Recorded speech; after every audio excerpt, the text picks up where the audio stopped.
when you think of poetry, initially, who do you think of? You think of maybe Robert Frost, Edgar Allan Poe, maybe Geoffrey Chaucer or William Shakespeare. Well, these are all valid poets, but not initially the people who come to mind when I think of poetry. I mean, they've set the basis for poetry for me.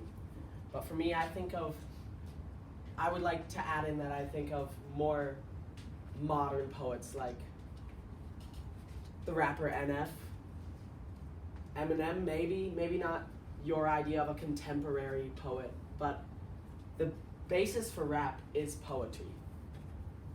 And poetry is not always provided by such contemporary lyricists.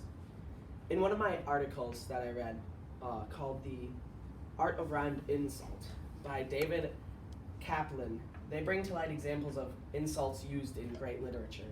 See, as we studied last year in AEL, Chaucer used a lot of insults in his great piece of literature, Canterbury Tales.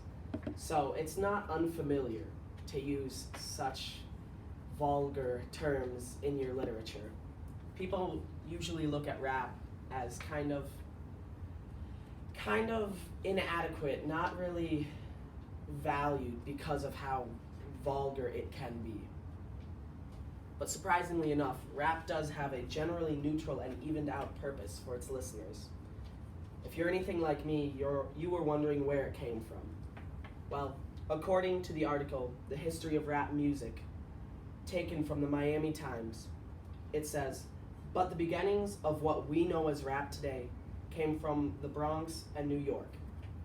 This isn't really surprising to me because if you listen to the beginnings of rap music, there's a lot of jazz incorporated within it, and there's a lot of jazz incorporated with New York and the Bronx.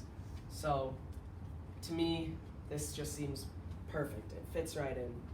Well, the genre that brought rap to light, that really gave it its name, would be quote-unquote gangsta rap, which came from the West Coast in Florida with such artists as Ice Cube, Tupac, Dr. Dre, Snoop Dogg, etc. And these artists helped to form rap to what it is. You may recognize Dr. Dre as someone who helped bring up Eminem, and Eminem is, one of the most influential rappers, I'd say, of today. He's not only influenced many rappers, but he's mentioned in many rap songs nowadays. He's mentioned in many rap arguments nowadays. But that's not what I'm focusing on. But one very influential person in the rap game was DJ Kool Herc. Now, I had never heard of him until I had researched this rap music, but he was a Jamaican immigrant who helped to form rap music. He would hold parties in his house in New York, and it was kind of a smaller event. He would play jazz records, and he would rap over the instrumentals. And that kind of brought rap to be. That's what brought it to light, what brought people to say, hey, this is kind of cool, we kind of like this. Well, along with him as an influence, other great influences consisted of Nina Simone. If you've ever heard of her, she was a beautiful singer. She had a wonderful voice, many great songs. Songs such as I Cast a Spell on You, if you've heard of that song, Strange Fruit, which is a personal favorite of mine. Well, as she stated, rappers have ruined music as far as I'm concerned. This was mentioned in Tillet's Samuelson's article, Strange Sampling, Nina Simone and Her Hip-Hop Children, from American Quarterly. She said this because she truly thought that it took all power away from the music to just speak over the music. Well, little did she know, decades later, her music would be sampled in many artists' music, such as Kanye West, famous for using Strange Fruit in his newer album. I'm not a fan of Kanye West, so I don't listen to it. But along with these influences of rap music, the music itself has been rumored to have quite an influence in and of itself. See, people look at it as very harmful to our brains nowadays. They say that it influences anti-female attitudes. They said the same thing about rock music too, heavy metal music. They said that this influenced anti-female and angry attitudes. And there were plenty of studies done. Many people were very interested in why this music was damaging our brains. Well, in the article, the influence of sexually violent rap music on attitudes of men with little prior exposure, written by Crown and Quatman, Heesacker, and Wester. They studied the effects these lyrics had. Now, when they studied the effects that the heavy metal music had, there was a little bit more of a result, whereas this might actually be affecting people's opinions.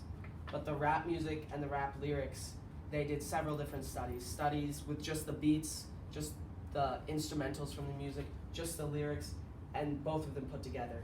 And none of these resulted in any conclusion that this might actually be affecting attitudes of people. So that kind of took all the power away from people's opinion that rap music was bad for your brain. You know, it damages you, it makes you an angry person, gives you bad ideas.